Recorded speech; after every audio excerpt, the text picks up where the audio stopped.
In hierdie video gaan ek jou gou-gou wys hoe werk die 3 bindingstipes vir graad 10 chemie. Ons gaan baie vinnig deur metalliese bindings gaan want hulle is nie baie moeilik nie. En dan gaan ons fokus in diepte op kovalente en ioniese bindings. En ek gaan jou wys hoe werk dit? Jou help om hulle te verstaan, jou help om die Lewis strukture te doen en jou help om die verbindings te kan maak tussen die molekules in die regte verhoudings. Okay, kom ons begin gou-gou. So metaalverbindings is baie maklik. Metaalverbindings het hierdie is alles basies net 'n klomp kerne. Metaalverbindings is nie hou nie hulle elektrone baie styf vas nie. So die kern van die atome is positief en dan is daar soos hierdie elektrone tussen hulle, maar soos ek sê, hulle hou nie hulle elektrone baie styf vas nie. So hulle elektrone float hier tussen hulle rond. Kan amper daaraan dink soos 'n klomp maas by 'n piknik en die kinders hardloop tussen hulle rond. So ons noem dit die gedelokaliseerde elektrone en hulle vloei baie maklik in metale tussen hierdie kerne deur. Dis hoekom ons elektrisiteit kan hê, want en dit is hoekom metale gewoonlik ons geleiers is wat ons gebruik vir elektriese stroombane, want die elektrone is los van hierdie kerne en hulle kan baie maklik vloei. En dit is basies wat jy moet weet, min of meer van metaalbindings. Dit is nie baie moeilik nie. So, maar ek wil die res van hierdie tyd regtig fokus op ionies en kovalente verbindings. Kovalente verbindings is wanneer ons 'n elektronpaar deel. So ek gaan net eers skryf, ons deel 'n elektronpaar of 'n bindingspaar. Kom ons vat water. Water is 'n baie goeie voorbeeld. Kom ons vat suurstof en ons hy wil verbind met 2 waterstowwe om water te maak. Nou julle weet uit die afdeling met die periodieke tabel dat daar iets is wat ons noem elektronegativiteit. Nou, elektronegativiteit is net die neiging van 'n atoom om 'n bindingspaar elektrone na hom toe te wil trek. So ons weet waterstof het net 1 elektron in sy valensie skil, né, in sy buitenste energievlak. En suurstof het 1, 2, 3, 4, 5. Ek het daai nou die verkeerde kant geteken. Dit maak nie soveel saak nie, maar vir hierdie tekening doen dit. So ons weet suurstof het 6 elektrone in sy buitenste energievlak en hy wil baie graag obviously 'n vol energievlak hê en waterstof wil 'n vol energievlak hê. So wat gebeur is, suurstof hou nogal van elektrone en so wat gebeur is hulle besluit, nee, okay, mense, ek ek like dit om met jou hierso te wees, maar waterstof is soos ek wil nie my elektron weggee vir jou nie, suurstof. En suurstof is soos ek gaan nie my elektron weggee vir jou nie. En wat hulle dan doen is hulle maak 'n plan en hulle besluit ons gaan eerder as dat iemand sy elektron weggee en iemand vat 'n elektron, gaan ons dit deel. Suurstof maak hierdie deal met albei die waterstowwe. So wat ons dan kry is ons kry 'n situasie waar waterstof heeltemal happy is, want waterstof soek 2 elektrone in sy buitenste energievlak en suurstof soek 8. So hierdie waterstof is happy want hy voel asof hy 2 het, al het hy nie 2 nie, net omdat hy deel met suurstof, voel hy asof hy 2 het. Dis amper soos as jy in iemand se huis intrek en jy deel hulle yskas met hulle, dan voel jy asof jy 'n yskas het want jy kan hom gebruik, maar is nie eintlik jou yskas nie. Amper so iets. En dan waterstof hierso is happy want hy voel of hy 2 het. En suurstof is happy want hy het 1, 2, 3, 4, 5, 6, 7, 8 elektrone en hy voel asof hy 8 het. So almal is happy solank hulle bymekaar bly. En hierdie arrangement noem ons nou 'n kovalente verbinding. So dit is wanneer ons elektrone deel. As jy meer wil weet oor die buitenste energievlakke en jy weet hoeveel hulle nodig het en alles, ek het 'n hele video daaroor vir die graad 9's. Ek stel voor dat jy dit kyk want dit is die fondasie van alle chemie. Okay, so ons noem dit die kovalente verbinding en hulle deel die elektrone. Dit is wat 'n ekwivalente verbinding is, wanneer ons elektronne deel en dit maak ons het 'n bindingspaar wat deel. Nou, die interessante ding is, Ek wil net gou-gou hierso en hierdie is meer graad 11 werk, maar ek wil dit net gou-gou noem want dit word in die handboek genoem as verryking en dit help mense net om te verstaan wat volgende gaan gebeur met ioniese verbindings. Suurstof het 'n elektronegativiteit van 3.5 en waterstof het 'n elektronegativiteit van 2.1. So jy kan sien dat en onthou elektronegativiteit is die neiging vir 'n atoom om 'n bindingspaar elektrone na hom toe te trek. So ek sê altyd hierdie is soos as jy ergens met 'n niggie of 'n neefie of 'n boetie en 'n sussie 'n bed moes deel met vakansie en julle moet 'n kombers deel, daar's altyd iemand wat die kombers gapser is, okay? Daar's altyd iemand wat meer hou van die kombers as die ander persoon. En so daar's altyd iemand wat opeindig met die hele kombers of meeste van die kombers teen die einde van die aand en die ander persoon klou vir deur life om net 'n bietjie te vas te hou. So ek sê altyd hierdie bindingsbaar is amper soos daai kombers. Omdat suurstof baie meer van daai bindingspaar hou, trek hy daai elektrone na hom toe. Hulle deel nog steeds en waterstof hou nog steeds vir dear life vas aan die elektrone, maar hulle boer 'n bietjie meer daar by daai suurstof en hulle is 'n bietjie weg van die waterstof af. En hulle doen dit met altyd daai bindingspare. Okay? So die situasie is eintlik meer realisties as ons hierdie beter moes teken. Lyk die situasie in realiteit dalk meer so. En suurstof is soos in, hoor hier, ons deel nog waterstof is soos ons deel nog steeds, maar ek kan sien jy het amper my elektron gevat. Maar nie heeltemal nie. Hulle deel nog steeds. Okay. En so dit is en dan daarom julle gaan hierdie later hierdie jaar nodig hê. Daarom is suurstof so klein bietjie negatief. Ons skryf dit so met so snaakse essie wat julle nie nou hoef te weet vir hierdie afdeling nie, maar later. En hierdie ouetjie skryf ons met 'n klein positief en 'n klein positief. Okay. So ek wou net daai elektronegativiteit inbring van die periodieke tabelkant af dat jy verstaan hoe die elektronegativiteit werk en hoe die kovalente verbindings werk. En partykeer sal hulle daai elektronpaar baie mooi gelyk deel. Soos byvoorbeeld as daar 'n H2 molekule is en die waterstof deel met mekaar, omdat hulle elektronegativiteite presies dieselfde is, gaan hulle daai elektronpaar baie soet deel. Maar nou gebeur daar ander situasies. Kom ons vat lithium wat 'n elektronegativiteit van 1 het en ons vat fluor wat 'n elektronegativiteit van 4 het. Dit raak nou baie interessant. Ons het lithium. Ons weet lithium het 1 valens elektron. So ons weet daar's 1 in sy buitenste energievlak en ons weet fluor het 'n hele 7 in sy buitenste energievlak. Okay.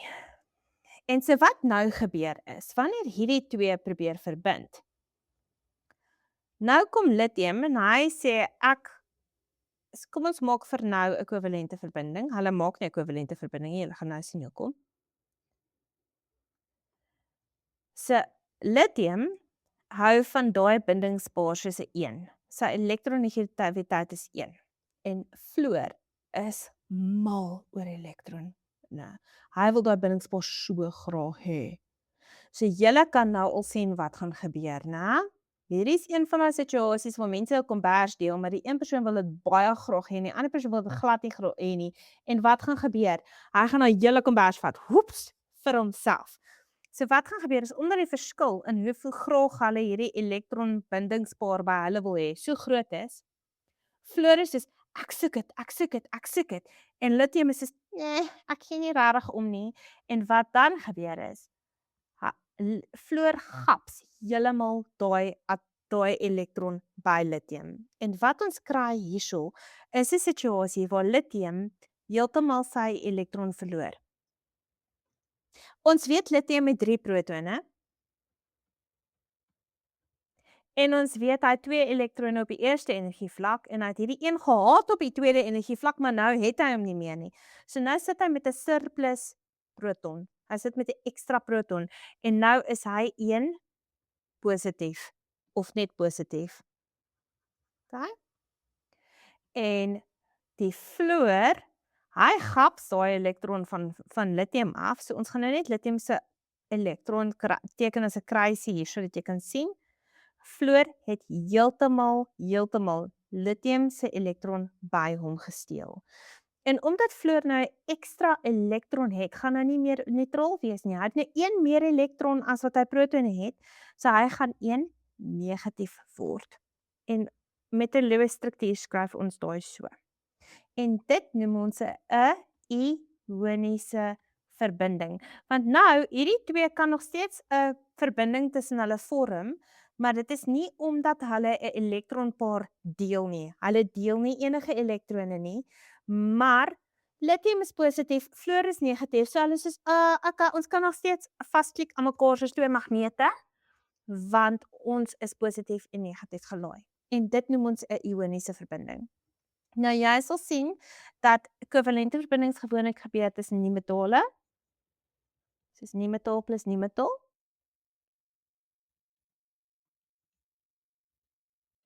En ioniese verbindings gebeur gewoonlik tussen metale en nie-metale, want dit is gewoonlik wanneer daai verskil tussen die elektronegativiteite groot genoeg is, dat die een dit weggee en dat die ander een dit vat.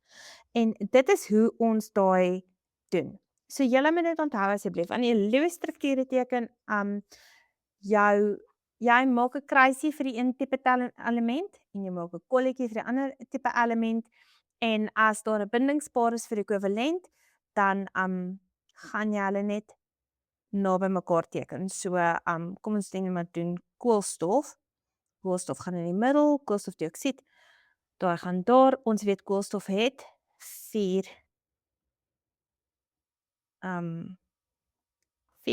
valensie elektrone, en ons weet suurstof het 2 alleenpare. Hy het 6 aan die buitekant, so 2 van hulle moet alleenpaar hê, en hy het so en hy lyk so. So ons finale Lewis gaan wees, ons gaan met kyk hierso, ons kan daai 2 kan verbind met daai 2 en daai 2 kan verbind met daai 2. So dan gaan ons sit met hierdie tipe situasie waar hulle so met mekaar gaan verbind. Sien? Tjaf. En nou elke bindingspaar met kovalente verbindings, elke gedeelde bindingspaar, elke gedeelde elektronpaar, kan ons net voorstel as 'n lyntjie, en ons skryf nie die alleenpare nie. So as ons hierdie nou as 'n lyntjie moet doen, dan sal daar 'n lyntjie wees, daar sal 'n lyntjie wees, daar sal 'n lyntjie wees en daar sal 'n lyntjie wees. So dan sit ons met 'n situasie waar ons dit het. Maak dit sin? So dis koolstofdioksied. Okay. En vir hierdie, as ons nou die Lewis struktuur op 'n lang metode moet uitskryf, laat ek dit gou-gou vir julle wys. Ons gaan sê lithium is daar met sy elektron, en hy gaan sy elektron basies hy gaan sy elektron verloor, gaan hy nie? So voor die tyd lyk hy so, en dan na die tyd gaan hy so lyk. Okay? Met 'n plus. En dan fluor, voor die tyd, lyk fluor so, dan kry hy lithium se elektron by, en dan word hy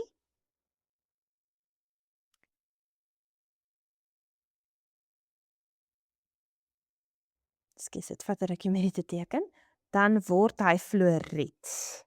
Hy word 'n fluoried-ion, en hy is nou negatief. En dan kan ons die totale reaksie basies skryf as lithium positief, en dan fluor met al sy elektrone. Ek het nou een hierso gemis, ekskuus. Daarso. Al sy elektrone. En dit is hoe dit lyk. En hierdie ouetjies, omdat hulle op grond van lading en nie vir gedeelde elektrone bind nie, Wat gebeur is hulle klik en plak, amper soos 'n klomp magnete. So jy het 'n positiewe magneet en 'n negatiewe magneet, maar dan kan daar actually nog 'n negatief hierso inpas en nog 'n positief hierso inpas om die negatief, nog 'n positief, nog 'n positief en onder hierdie positief kan daar weer negatief kom en negatief want hulle almal dis amper soos 'n klomp balletjie magnete wat in mekaar klik. En dit maak wat ons noem 'n kristalstruktuur of 'n kristalline rooster. Hulle klik so in mekaar positief, soos positief negatief en hulle plak mekaar in so 'n ekskuus, daar's 'n negatief, positief, negatief, positief, negatief, positief, negatief. En dan pak hy homself so in amper so 'n 3D cube in. En dit noem ons die kristalroosters en dit gebeur met ioniese verbindings. Okay, so 'n ioniese verbinding as ek skryf lithium, ons het een lithium en een fluoried wat saam verbind, soos julle in graad 9 geleer het, dan daai is nie 'n molekule eintlik nie. Daar is die verhouding waarin hulle bind. Daar's een lithium wat bind tot een fluoried. Maar as ons daai in water insmyt, dan gaan 'n klomp dit gaan 'n kristal wees en dit gaan soos 'n klomp lithium en fluoriede wees wat gaan ontbind en in die water invloei. Waar hierdie oudjies hierso by ekwivalent CO2 stikstofmolekule wat N2 is, want as die atomies, hulle is almal die ekwivalente outjies maak molekules. En hulle is actually soos vas aan mekaar. Hulle is nie net vas as gevolg van die elektrostatiese kragte tussen hulle as gevolg van lading nie. Hulle is vas omdat hulle 'n actual elektronpaar deel. En ons kan net hierdie Cooper-strukture met die streepies kan ons net teken vir kovalent. Ons kan dit nie teken vir ionies nie. En ek dink dit is pretty much dit wat julle moet weet. Los vir my, drop vir my 'n comment as julle vrae het hieroor of as daar iets is wat ek nie verduidelik het nie en ek sal probeer om 'n opvolgvideo te maak. Julle moet 'n lekker dag hê. Bye.